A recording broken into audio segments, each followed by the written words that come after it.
ਬੇਟੇ ਅੱਜ ਆਪਾਂ ਇੱਕ ਨਵਾਂ ਟੌਪਿਕ ਸ਼ੁਰੂ ਕਰਨ ਜਾ ਰਹੇ ਹਾਂ, ਲੈਵਲਸ ਆਫ ਮੈਨੇਜਮੈਂਟ। ਇਸ ਨੂੰ ਕਰਨ ਤੋਂ ਪਹਿਲਾਂ ਮੈਂ ਤੁਹਾਨੂੰ ਇਹ ਬੱਚਿਆਂ ਨੂੰ ਗਾਈਡ ਕਰਾਂਗਾ ਵੀ ਤੁਸੀਂ ਇਸ ਤੋਂ ਪਹਿਲਾਂ ਜਿਹੜੇ ਆਪਣੇ ਪੁਰਾਣੇ ਲੈਕਚਰਸ ਨੇ ਉਹ ਤੁਸੀਂ ਦੇਖੇ ਹੋਣ।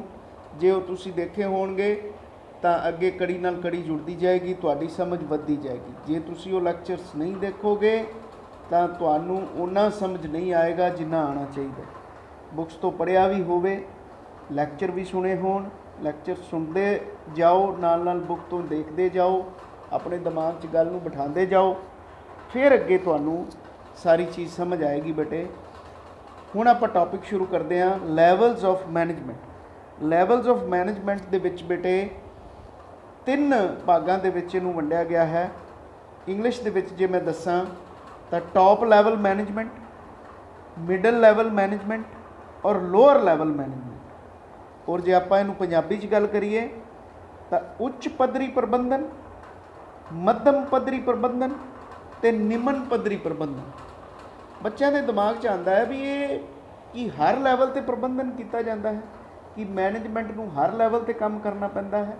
ਬਿਲਕੁਲ ਹਰ ਲੈਵਲ 'ਤੇ ਕੰਮ ਕਰਨਾ ਪੈਂਦਾ ਹੈ।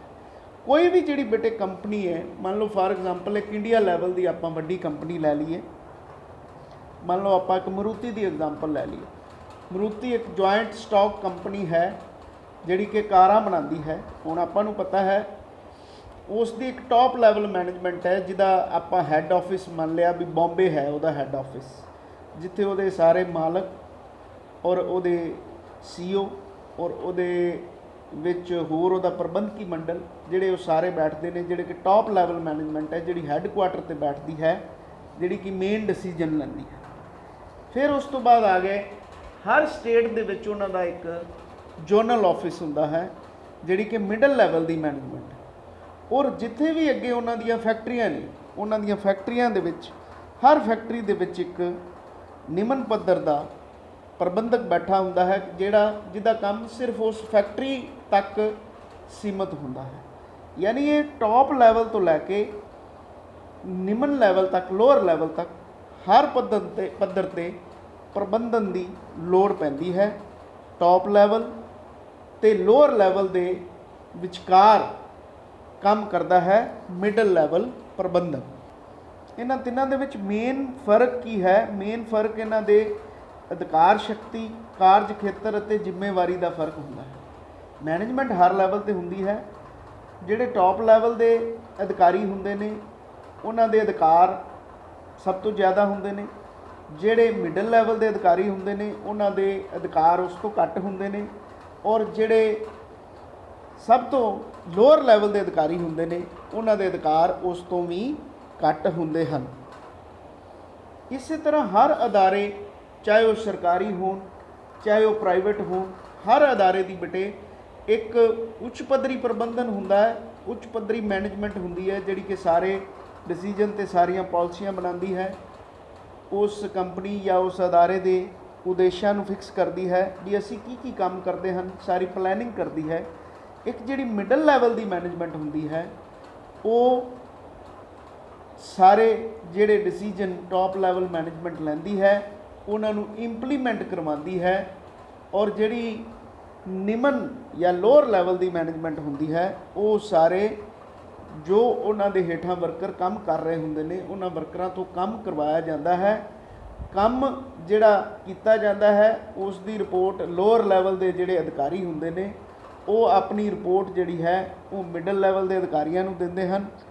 ਔਰ ਮਿਡਲ ਲੈਵਲ ਦੇ ਜਿਹੜੇ ਅਧਿਕਾਰੀ ਹੁੰਦੇ ਨੇ ਉਹ ਸਾਰੀ ਰਿਪੋਰਟ ਕੰਸੋਲੀਡੇਟ ਕਰਕੇ, ਇਕੱਠੀ ਕਰਕੇ ਟੌਪ ਲੈਵਲ ਦੇ ਅਧਿਕਾਰੀਆਂ ਤੱਕ ਪਹੁੰਚਾਉਂਦੇ ਹਨ।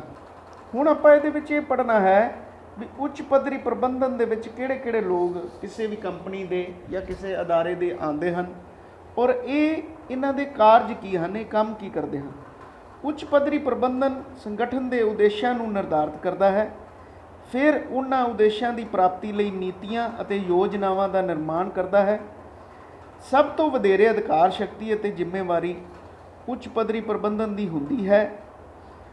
ਜਿਹੜੇ ਇਸ ਦੇ ਵਿੱਚ ਉੱਚ ਪੱਧਰੀ ਪ੍ਰਬੰਧਨ ਦੇ ਵਿੱਚ ਲੋਕ ਸ਼ਾਮਲ ਹੁੰਦੇ ਨੇ ਉਹ ਕੌਣ ਲੋਕ ਹੁੰਦੇ ਨੇ? ਉੱਚ ਪੱਧਰੀ ਪ੍ਰਬੰਧਨ ਦੇ ਵਿੱਚ ਮਾਲਕ ਹੁੰਦੇ ਨੇ, ਸ਼ੇਅਰ ਧਾਰਕ ਹੁੰਦੇ ਨੇ ਉਸ ਕੰਪਨੀ ਦੇ, ਨਿਰਦੇਸ਼ਕ ਮੰਡਲ ਹੁੰਦਾ ਹੈ, ਜਿਹਨੂੰ ਆਪਾਂ ਇੰਗਲਿਸ਼ ਦੇ ਵਿੱਚ ਬੋਰਡ ਆਫ ਡਾਇਰੈਕਟਰਸ ਕਹਿੰਦੇ ਹਾਂ। ਸ਼ੇਅਰ ਧਾਰਕਾਂ ਨੂੰ ਸ਼ੇਅਰ ਹੋਲਡਰਸ ਕਹਿੰਦੇ ਹਾਂ। ਔਰ ਚੇਅਰਮੈਨ ਜਾਂ ਚੀਫ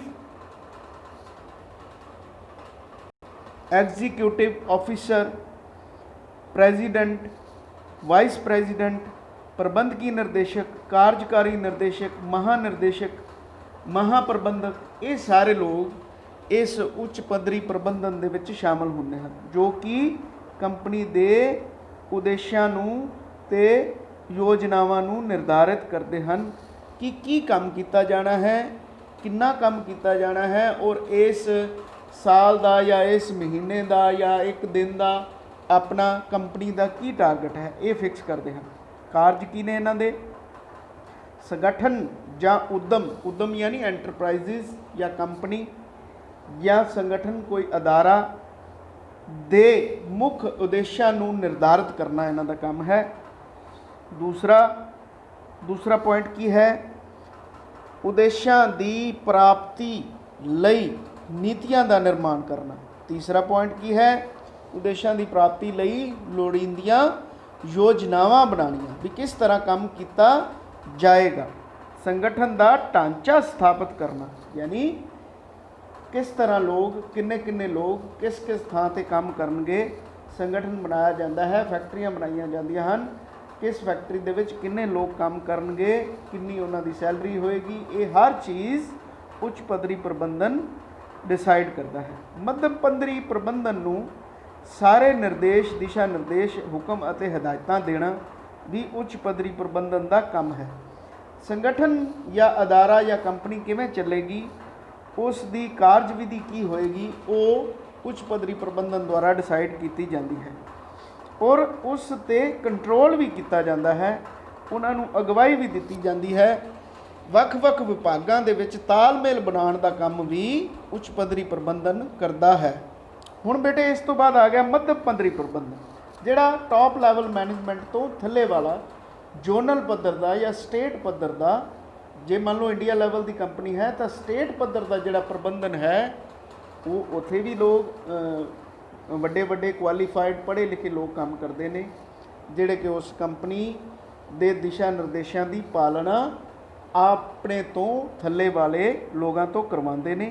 मध्यम पद्धरी प्रबंधन दे विच कौन कौन लोग शामिल होंदे ने, इहदे बारे आपां डिस्कस करांगे, नाले पढ़ांगे भी ये काम की करते हैं। मध्यम पद्धरी प्रबंधन उच्च पद्धरी प्रबंधन अते निमन पद्धरी प्रबंधन विचकार एक कड़ी वजों कार्य करता है। मध्यम पद्धरी प्रबंधन का मुख्य कार्य उच्च पद्धरी प्रबंधन द्वारा तैयार कीतियां गईयां नीतियां अते योजनावां नूं लागू करना होंदा है। जो योजनावां बनाईयां गईयां हन उन्हां योजनावां नूं लागू करना, योजनावां नूं बनाउण दा काम उच्च पद्धरी प्रबंधन दा है, उन्हां योजनावां नूं लागू करवाउण दा काम किन्हां दा है, मध्यम पद्धरी प्रबंधन। जो संगठन दे उद्देश फिक्स किए गए हैं, किन्ना काम किया जाना है, उस उन्हां उद्देशां नूं निमन पद्धरी प्रबंधन तो पूरा करवाना भी इन्हां दा काम हुंदा है।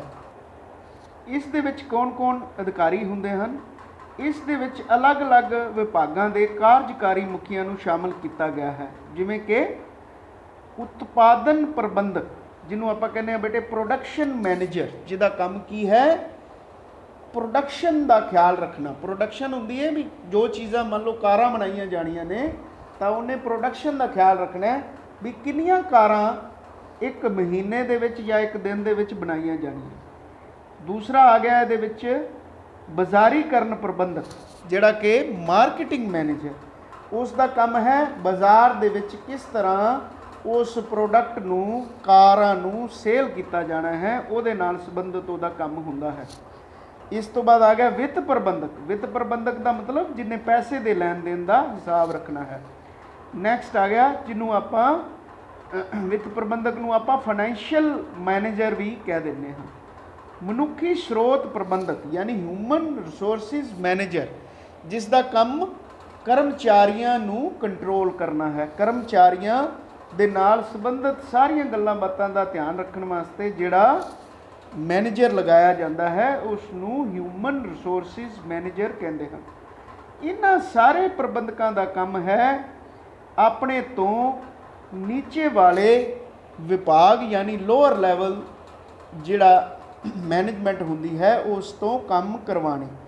ਇਹਨਾਂ ਦੇ ਕੰਮ ਕੀ ਕੀ ਨੇ ਇਹਦੇ ਬਾਰੇ ਆਪਾਂ ਡਿਸਕਸ ਕਰਦੇ ਹਾਂ।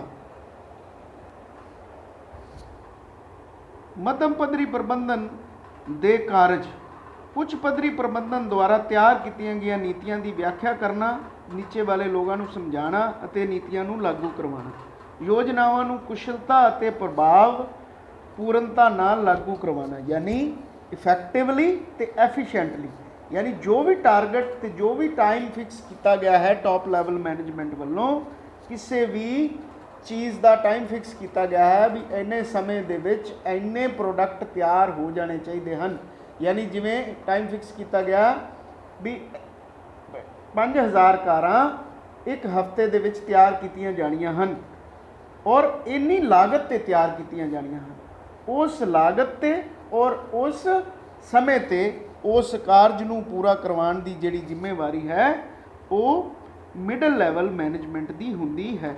ਉੱਚ ਪੱਧਰੀ ਪ੍ਰਬੰਧਨ ਦੇ ਦਿਸ਼ਾ ਨਿਰਦੇਸ਼ਾਂ, ਹੁਕਮਾਂ ਅਤੇ ਹਦਾਇਤਾਂ ਨੂੰ ਨਿਮਨ ਪੱਧਰੀ ਪ੍ਰਬੰਧਨ ਤੱਕ ਪਹੁੰਚਾਉਣਾ ਇਹਨਾਂ ਦੀ ਜ਼ਿੰਮੇਵਾਰੀ ਹੁੰਦੀ ਹੈ। ਵੱਖ-ਵੱਖ ਵਿਭਾਗਾਂ ਦੇ ਵਿੱਚ ਆਪਸੀ ਤਾਲਮੇਲ ਬਣਾਉਣਾ ਵੀ ਇਹਨਾਂ ਦੀ ਜ਼ਿੰਮੇਵਾਰੀ ਹੁੰਦੀ ਹੈ। ਸਮੇਂ-ਸਮੇਂ 'ਤੇ ਲੋਅਰ ਲੈਵਲ 'ਤੇ ਜਿਹੜੀ ਮੈਨੇਜਮੈਂਟ ਹੈ ਉਸ ਦੇ ਕੰਮ ਦਾ ਨਿਰੀਖਣ ਕਰਨਾ ਔਰ ਸਮੇਂ-ਸਮੇਂ 'ਤੇ ਉਹਨਾਂ ਦੀ ਰਿਪੋਰਟ ਉੱਚ ਅਧਿਕਾਰੀਆਂ ਨੂੰ ਦੇਣੀ ਵੀ ਇਹਨਾਂ ਦਾ ਕਾਰਜ ਹੁੰਦਾ ਹੈ। ਹੁਣ ਜਿਵੇਂ ਬੇਟੇ ਆ ਗਿਆ ਨੈਕਸਟ ਤੀਜਾ ਆਪਣੇ ਕੋਲੇ ਆ ਗਿਆ ਨਿਮਨ ਪੱਧਰੀ ਪ੍ਰਬੰਧਨ ਯਾਨੀ ਲੋਅਰ ਲੈਵਲ ਮੈਨੇਜਮੈਂਟ, ਯਾਨੀ ਜਿੱਥੇ ਅਸਲ ਕੰਮ ਕੀਤਾ ਜਾਣਾ। ਫਾਰ ਐਗਜ਼ਾਮਪਲ ਇੱਕ ਫੈਕਟਰੀ ਲੱਗੀ ਹੈ, ਮੰਨ ਲਓ ਗੁੜਗਾਉਂ ਦੇ ਵਿੱਚ ਇੱਕ ਬਹੁਤ ਵੱਡੀ ਫੈਕਟਰੀ ਹੈ ਮਰੂਤੀ ਦੀ ਉਸ ਫੈਕਟਰੀ ਦਾ ਇੱਕ ਮੁੱਖ ਪ੍ਰਬੰਧਕ ਹੋਏਗਾ ਜਿਹਨੂੰ ਕਿ ਆਪਾਂ ਲੋਅਰ ਲੈਵਲ ਮੈਨੇਜਮੈਂਟ ਦੇ ਵਿੱਚ ਗਿਣਾਂਗੇ। ਉਸ ਦੇ ਅੰਡਰ ਉਸ ਫੈਕਟਰੀ ਦੇ ਵਿੱਚ ਜਿੰਨੇ ਵੀ ਵਰਕਰ ਨੇ, ਜਿੰਨੇ ਵੀ ਉਸ ਦੇ ਵਿੱਚ ਸੁਪਰਡੈਂਟ ਨੇ, ਨਿਰੀਖਕ ਨੇ, ਫੋਰਮੈਨ ਨੇ, ਸੁਪਰਵਾਈਜ਼ਰ ਨੇ, ਉਹਨਾਂ ਸਾਰਿਆਂ ਤੋਂ ਕੰਮ ਕਰਵਾਉਣਾ ਔਰ ਉਸ ਪੂਰੀ ਫੈਕਟਰੀ ਦੀ ਦੇਖ ਰੇਖ ਔਰ ਪੂਰੀ ਫੈਕਟਰੀ ਦੇ ਵਿੱਚ ਜਿੰਨਾ ਵੀ ਕੰਮ ਕੀਤਾ ਜਾਣਾ ਹੈ, ਜਿੰਨੇ ਵੀ ਉਹਦੇ ਵਿੱਚ ਗੱਡੀਆਂ ਤਿਆਰ ਕੀਤੀਆਂ ਜਾਣੀਆਂ ਹਨ, ਉਸ ਸਾਰੇ ਦੀ ਜ਼ਿੰਮੇਵਾਰੀ ਉਸ ਲੋਅਰ ਲੈਵਲ ਮੈਨੇਜਮੈਂਟ ਪ੍ਰਬੰਧਕ ਦੇ ਹੱਥ ਦੇ ਵਿੱਚ ਹੁੰਦੀ ਹੈ। ਜੋ ਵੀ ਨੀਤੀਆਂ ਟੌਪ ਲੈਵਲ ਮੈਨੇਜਮੈਂਟ ਵੱਲੋਂ ਬਣਾਈਆਂ ਜਾਂਦੀਆਂ ਹਨ ਔਰ ਜੋ ਵੀ ਟਾਰਗੇਟ ਦਿੱਤੇ ਜਾਂਦੇ ਹਨ ਜਿਨ੍ਹਾਂ ਨੂੰ ਮਿਡਲ ਲੈਵਲ ਦੇ ਅਧਿਕਾਰੀ ਪੂਰਾ ਕਰਵਾਉਂਦੇ ਹਨ ਕੰਮ ਕਰਦੇ ਨਹੀਂ ਹਨ, ਕੰਮ ਕਰਵਾਉਂਦੇ ਹਨ। ਕੰਮ ਕਰਦੇ ਅਸਲ ਕੰਮ ਕਰਦੇ ਕੌਣ ਹਨ? ਨਿਮਨ ਪੱਧਰ ਦੇ ਜਿੰਨੇ ਵੀ ਅਧਿਕਾਰੀ ਨੇ, ਕਰਮਚਾਰੀ ਨੇ, ਮੈਨੇਜਮੈਂਟ ਵਾਲੇ ਨੇ, ਉਹ ਅਸਲ ਦੇ ਵਿੱਚ ਕੰਮ ਕਰਦੇ ਹਨ ਜਿਨ੍ਹਾਂ ਨੇ ਕੰਮ ਕਰਨਾ ਹੈ ਔਰ ਉਹਨਾਂ ਸਾਰਿਆਂ ਦੀ ਜੋ ਵੀ ਕੰਮ ਕੀਤਾ ਜਾਂਦਾ ਹੈ ਉਹਨਾਂ ਸਾਰਿਆਂ ਦੀ ਰਿਪੋਰਟ ਉੱਪਰ ਮੱਧਮ ਪੱਧਰ ਦੇ ਅਧਿਕਾਰੀਆਂ ਨੂੰ ਔਰ ਟੌਪ ਲੈਵਲ ਦੇ ਅਧਿਕਾਰੀਆਂ ਨੂੰ ਨਿਮਨ ਲੈਵਲ ਦੇ ਅਧਿਕਾਰੀਆਂ ਦੁਆਰਾ ਭੇਜੀ ਜਾਂਦੀ ਹੈ। ਹੁਣ ਇਹਨਾਂ ਦੇ ਆਗੇ ਬੇਟੇ ਅੱਗੇ ਕਾਰਜ ਕੀ ਹਨ। ਮੱਧਮ ਪੱਧਰੀ ਪ੍ਰਬੰਧਨ ਦੇ ਦਿਸ਼ਾ ਨਿਰਦੇਸ਼ਾਂ ਅਨੁਸਾਰ ਰੋਜ਼ਾਨਾ ਕਾਰਜਾਂ ਦਾ ਨਿਯੋਜਨ ਕਰਨਾ। ਜੋ ਮੱਧਮ ਪੱਧਰੀ ਅਧਿਕਾਰੀਆਂ ਦੁਆਰਾ ਦਿਸ਼ਾ ਨਿਰਦੇਸ਼ ਨਿਮਨ ਪੱਧਰੀ ਅਧਿਕਾਰੀਆਂ ਨੂੰ ਦਿੱਤੇ ਗਏ ਹਨ ਉਹਨਾਂ ਕੰਮਾਂ ਨੂੰ ਰੋਜ਼ ਕਰਨਾ ਔਰ ਕਾਮਿਆਂ ਅਤੇ ਮੱਧਮ ਪੱਧਰੀ ਅਧਿਕਾਰੀਆਂ ਦੇ ਵਿੱਚ ਇੱਕ ਕੜੀ ਦਾ ਕਾਰਜ ਕਰਨਾ। ਕਾਮਿਆਂ ਨੂੰ ਕੰਮਕਾਰ ਕਰਨ ਲਈ ਲੋੜੀਂਦਾ ਸਾਜੋ ਸਮਾਨ ਪ੍ਰਦਾਨ ਕਰਨਾ। ਕਾਮਿਆਂ ਦੇ ਕੰਮ ਦੇ ਨਾਲ ਨਾਲ ਉਹਨਾਂ ਨੂੰ ਸਿਖਲਾਈ ਵੀ ਪ੍ਰਦਾਨ ਕਰਨੀ। ਜੇ ਕੋਈ ਕੰਮ ਗਲਤ ਹੋ ਰਿਹਾ ਤਾਂ ਉਹਨੂੰ ਮੌਕੇ 'ਤੇ ਠੀਕ ਕਰਵਾਉਣਾ।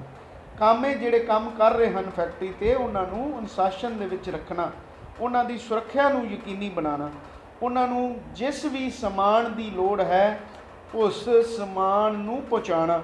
ਫੈਕਟਰੀ ਨੂੰ ਚਲਾਉਣ ਦੇ ਵਿੱਚ ਜਿਸ ਵੀ ਚੀਜ਼ ਦੀ ਉਹਨਾਂ ਨੂੰ ਲੋੜ ਹੈ ਤਾਂ ਕਿ ਉਹ ਜਿਹੜਾ ਮਿੱਥਿਆ ਗਿਆ ਟਾਰਗੇਟ ਹੈ ਉਹਨੂੰ ਸਮੇਂ 'ਤੇ ਪੂਰਾ ਕਰ ਸਕਣ, ਉਸ ਕੰਮ ਨੂੰ ਪੂਰਾ ਕਰਨਾ ਯਕੀਨੀ ਬਣਾਉਣ ਵਾਸਤੇ ਨਿਮਨ ਪੱਧਰ ਦੇ ਪ੍ਰਬੰਧਕਾਂ ਦੀ ਲੋੜ ਹੁੰਦੀ ਹੈ। ਇਹ ਸਾਰੇ ਕੰਮ ਨਿਮਨ ਪੱਧਰੀ ਪ੍ਰਬੰਧਕਾਂ ਦੁਆਰਾ ਕੀਤੇ ਜਾਂਦੇ ਹਨ। ਬੇਟੇ ਹੁਣ ਇੱਕ ਤੁਹਾਨੂੰ ਤਿਕੋਣ ਨਜ਼ਰ ਆ ਰਹੀ ਹੈ ਜਿਹਦੇ ਵਿੱਚ ਇੱਕ ਤਿਕੋਣ ਦੇ ਵਿੱਚ ਉੱਚ ਪੱਧਰੀ, ਮੱਧਮ ਪੱਧਰੀ ਔਰ ਨਿਮਨ ਪੱਧਰੀ ਪ੍ਰਬੰਧਕ ਜਿਹੜੇ ਹੁੰਦੇ ਨੇ। Top level management, middle level management ਔਰ ਲੋਅਰ ਲੈਵਲ ਮੈਨੇਜਮੈਂਟ ਦੇ ਵਿੱਚ ਕਿਹੜੇ-ਕਿਹੜੇ ਅਧਿਕਾਰੀ ਹੁੰਦੇ ਹਨ ਉਹਦੇ ਬਾਰੇ ਦੱਸਿਆ ਗਿਆ ਹੈ, ਜਿਹੜੇ ਕਿ ਆਪਾਂ ਪਹਿਲਾਂ ਹੀ ਡਿਸਕਸ ਕਰ ਚੁੱਕੇ ਹਾਂ। ਟਾਪ ਲੈਵਲ ਦੇ ਵਿੱਚ ਮਾਲਕ, ਸ਼ੇਅਰ ਧਾਰਕ, ਨਿਰਦੇਸ਼ਕ ਮੰਡਲ, ਚੇਅਰਮੈਨ, ਪ੍ਰਧਾਨ, ਉਪ ਪ੍ਰਧਾਨ, ਪ੍ਰਬੰਧਕੀ ਨਿਰਦੇਸ਼ਕ, ਕਾਰਜਕਾਰੀ ਨਿਰਦੇਸ਼ਕ, ਮਹਾਪ੍ਰਬੰਧਕ, ਇਹ ਲੋਕ ਉੱਚ ਪੱਧਰੀ ਪ੍ਰਬੰਧਨ ਵਿੱਚ ਹੁੰਦੇ ਹਨ। ਇਸੇ ਤਰ੍ਹਾਂ ਮਿਡਲ ਪੱਧਰੀ ਪ੍ਰਬੰਧਨ ਦੇ ਵਿੱਚ ਵੱਖ-ਵੱਖ ਵਿਭਾਗਾਂ ਦੇ ਪ੍ਰਬੰਧਕੀ ਜਾਂ ਕਾਰਜਕਾਰੀ ਮੁਖੀ ਹੁੰਦੇ ਹਨ। ਉਤਪਾਦਨ ਪ੍ਰਬੰਧਨ, ਵਿੱਤ ਪ੍ਰਬੰਧਕ, ਬਾਜ਼ਾਰੀਕਰਨ ਪ੍ਰਬੰਧਕ, ਮਨੁੱਖੀ ਸਰੋਤ ਪ੍ਰਬੰਧਕ ਔਰ ਉਸ ਜ਼ੋਨਲ ਲੈਵਲ ਜਾਂ ਸਟੇਟ ਲੈਵਲ ਦੇ ਉਹ ਅਧਿਕਾਰੀ ਜਿਹੜੇ ਕਿ ਮਿਡਲ ਲੈਵਲ 'ਤੇ ਆਉਂਦੇ ਹਨ, ਉਹ ਸਾਰੇ ਇਹਦੇ ਵਿੱਚ ਹੁੰਦੇ ਹਨ। ਔਰ ਲਾਸਟ 'ਤੇ ਲੋਅਰ ਲੈਵਲ ਨਿਮਨ ਪੱਧਰੀ ਪ੍ਰਬੰਧਨ ਦੇ ਵਿੱਚ ਸੁਪਰਡੈਂਟ, ਨਿਰੀਖਕ ਯਾਨੀ ਸੁਪਰਵਾਈਜ਼ਰਸ ਔਰ ਫੋਰਮੈਨਸ ਹੁੰਦੇ ਹਨ, ਜਿਹੜੇ ਕਿ ਨੀਚੇ ਕਾਮਿਆਂ ਤੋਂ ਕੰਮ ਕਰਵਾਉਂਦੇ ਹਨ ਔਰ ਉਹਨਾਂ ਦਾ ਨਿਰੀਖਣ ਵੀ ਸਮੇਂ-ਸਮੇਂ 'ਤੇ ਕਰਦੇ ਹਨ ਔਰ ਲੋੜ ਪੈਣ 'ਤੇ ਉਹਨਾਂ ਦੀਆਂ ਸਾਰੀਆਂ ਜ਼ਰੂਰਤਾਂ ਨੂੰ ਪੂਰਾ ਕਰਦੇ ਹਨ। ਬੇਟੇ ਪ੍ਰਬੰਧਨ ਦੇ ਨਾਲ ਹੀ ਰਲਦਾ ਮਿਲਦਾ ਇੱਕ ਸ਼ਬਦ ਹੈ ਪ੍ਰਸ਼ਾਸਨ। ਪ੍ਰਸ਼ਾਸਨ ਨੂੰ ਆਪਾਂ ਇੰਗਲਿਸ਼ ਦੇ ਵਿੱਚ ਐਡਮਿਨਿਸਟ੍ਰੇਸ਼ਨ ਕਹਿੰਦੇ ਹਾਂ ਔਰ ਪ੍ਰਬੰਧਨ ਨੂੰ ਆਪਾਂ ਮੈਨੇਜਮੈਂਟ ਕਹਿੰਦੇ ਹਾਂ। ਹੁਣ ਅਕਸਰ ਇਹ ਗੱਲ ਸੁਣਨ 'ਚ ਆਉਂਦੀ ਹੈ, ਇਹਨਾਂ ਸ਼ਬਦਾਂ ਦੀ ਵਰਤੋਂ 'ਤੇ ਆਪਸ ਵਿੱਚ ਸਹਿਮਤੀ ਨਹੀਂ ਹੁੰਦੀ। ਕੁਝ ਲੋਕਾਂ ਦਾ ਵਿਚਾਰ ਹੈ ਕਿ ਪ੍ਰਸ਼ਾਸਨ ਅਤੇ ਪ੍ਰਬੰਧ ਇੱਕੋ ਹਨ ਅਤੇ ਇਹਨਾਂ ਦੋਵਾਂ ਵਿੱਚ ਕੋਈ ਅੰਤਰ ਨਹੀਂ, ਪਰ ਦੂਸਰੇ ਕਈ ਲੋਕ ਇਹ ਮਹਿਸੂਸ ਕਰਦੇ ਹਨ ਕਿ ਪ੍ਰਸ਼ਾਸਨ ਅਤੇ ਪ੍ਰਬੰਧਨ ਦੋਵਾਂ ਦੇ ਵੱਖ-ਵੱਖ ਕਾਰਜ ਹਨ। ਕੁਝ ਵਿਅਕਤੀ ਹਨ ਜੋ ਇਹ ਮਹਿਸੂਸ ਕਰਦੇ ਹਨ ਪ੍ਰਸ਼ਾਸਨ ਪ੍ਰਬੰਧ ਦਾ ਹਿੱਸਾ ਹੈ। ਇਸ ਬਾਰੇ ਸਭ ਦੇ ਅਲੱਗ-ਅਲੱਗ ਵਿਚਾਰ ਹਨ। ਕਾਰਜ ਕਰਨ ਲਈ ਹਰ ਖੇਤਰ ਦੇ ਵਿੱਚ ਹਰ ਲੈਵਲ 'ਤੇ ਅਲੱਗ-ਅਲੱਗ ਵਿਅਕਤੀ ਹੁੰਦੇ ਹਨ। ਸਾਰੇ ਪ੍ਰਬੰਧਕ ਦਰਜਾ ਕੋਈ ਵੀ ਹੋਵੇ ਇੱਕੋ ਜਿਹੇ ਹੀ ਕੰਮ ਕਰਦੇ ਹਨ, ਪਰ ਜਿੰਨਾ ਕੋਈ ਉੱਪਰੀ ਸਤਰ 'ਤੇ ਵਿਅਕਤੀ ਹੁੰਦਾ ਹੈ ਉਹ ਪ੍ਰਸ਼ਾਸਨ ਜ਼ਿਆਦਾ ਅਤੇ ਪ੍ਰਬੰਧਕ ਘੱਟ ਹੁੰਦਾ ਹੈ, ਪਰ ਜਿੰਨਾ ਹੀ ਕੋਈ ਵਿਅਕਤੀ ਹੇਠਲੇ ਲੈਵਲ 'ਤੇ ਕੰਮ ਕਰਦਾ ਹੈ ਉਹ ਪ੍ਰਬੰਧਕ ਜ਼ਿਆਦਾ ਹੁੰਦਾ ਹੈ ਅਤੇ ਪ੍ਰਸ਼ਾਸਕ ਘੱਟ ਹੁੰਦਾ ਹੈ, ਜਿਵੇਂ ਕਿ ਇਸ ਚਿੱਤਰ ਦੇ ਵਿੱਚ ਵੀ ਦਿਖਾਇਆ ਗਿਆ ਹੈ। ਇਹਨਾਂ ਦੋਵਾਂ ਦੇ ਵਿੱਚ ਕੀ ਡਿਫਰੈਂਸ ਹਨ, ਕਈ ਵਾਰੀ ਇਹਦੇ 'ਤੇ ਪ੍ਰਸ਼ਨ ਬਣ ਜਾਂਦਾ ਹੈ। ਪ੍ਰਸ਼ਾਸਨ ਅਤੇ ਪ੍ਰਬੰਧਨ ਦੇ ਵਿੱਚ ਜਾਂ ਐਡਮਿਨਿਸਟ੍ਰੇਸ਼ਨ ਅਤੇ ਮੈਨੇਜਮੈਂਟ ਦੇ ਵਿੱਚ ਕੀ ਅੰਤਰ ਹੈ, ਇਹਦੇ ਬਾਰੇ ਆਪਾਂ ਅਲੱਗ-ਅਲੱਗ ਪੁਆਇੰਟਸ ਹੁਣੇ ਡਿਸਕਸ ਕਰਦੇ ਹਾਂ। ਪ੍ਰਸ਼ਾਸਨ ਅਤੇ ਪ੍ਰਬੰਧਨ ਦੇ ਵਿੱਚ ਅੰਤਰ। ਪ੍ਰਸ਼ਾਸਨ, ਇਸ ਦਾ ਮੁੱਖ ਸੰਬੰਧ ਉਦੇਸ਼ ਅਤੇ ਵਿਸਤਾਰ ਸਹਿਤ ਨੀਤੀਆਂ ਬਣਾਉਣ ਨਾਲ ਹੈ। ਇਹ ਉਹ ਵਿਅਕਤੀ ਕਰਦੇ ਹਨ ਜੋ ਉਦੇਸ਼ ਅਤੇ ਨੀਤੀਆਂ ਬਣਾਉਂਦੇ ਹਨ। ਪ੍ਰਬੰਧਨ ਦੇ ਵਿੱਚ ਕੀ ਹੁੰਦਾ ਹੈ, ਇਸ ਦਾ ਕੰਮ ਕਾਰਜ ਕਰਨ ਦਾ ਕੰਮ ਹੈ ਇਸ ਦਾ, ਯਾਨੀ ਪ੍ਰਸ਼ਾਸਨ ਨੀਤੀਆਂ ਬਣਾਉਂਦਾ ਹੈ ਔਰ ਉਹਨਾਂ ਨੀਤੀਆਂ ਦੇ ਉੱਪਰ ਕੰਮ ਕਰਵਾਉਣ ਦਾ ਕੰਮ ਪ੍ਰਬੰਧਨ ਦਾ ਹੁੰਦਾ ਹੈ। ਨੈਕਸਟ ਪੁਆਇੰਟ ਹੈ ਕਾਰਜ ਖੇਤਰ। ਕਾਰਜ ਖੇਤਰ ਯਾਨੀ ਇਹ ਪ੍ਰਸ਼ਾਸਨ ਜਿਹੜਾ ਹੈ ਇਹ ਵੱਡੇ ਫੈਸਲੇ ਕਰਦਾ ਹੈ ਅਤੇ ਪ੍ਰਬੰਧ ਨਾਲੋਂ ਇਸ ਨੂੰ ਵੱਡਾ ਗਿਣਿਆ ਜਾਂਦਾ ਹੈ। ਇਹ ਪ੍ਰਸ਼ਾਸਨੀ ਖੇਤਰ ਅੰਦਰ ਰਹਿ ਕੇ ਹੀ ਫੈਸਲੇ ਕਰਦਾ ਹੈ, ਯਾਨੀ ਪ੍ਰਸ਼ਾਸਨ ਦੇ ਅੰਡਰ ਰਹਿ ਕੇ ਪ੍ਰਬੰਧਨ ਕੰਮ ਕਰਦਾ ਹੈ। ਅਧਿਕਾਰ ਖੇਤਰ, ਸਭ ਤੋਂ ਉੱਪਰਲੇ ਪੱਧਰ ਦਾ ਪ੍ਰਬੰਧਕੀ ਕੰਮ ਜਿਹੜਾ ਹੁੰਦਾ ਹੈ ਉਸ ਨੂੰ ਪ੍ਰਸ਼ਾਸਨ ਕਹਿੰਦੇ ਹਨ ਅਤੇ ਪ੍ਰਬੰਧਨ ਹੇਠਲੇ ਪੱਧਰ ਦਾ ਪ੍ਰਬੰਧਕੀ ਕੰਮ ਹੈ, ਯਾਨੀ ਪ੍ਰਸ਼ਾਸਨ ਨੂੰ ਪ੍ਰਬੰਧਨ ਨਾਲੋਂ ਵੱਡਾ ਉੱਚਾ ਗਿਣਿਆ ਗਿਆ ਹੈ। ਨੈਕਸਟ ਰੁਤਬਾ।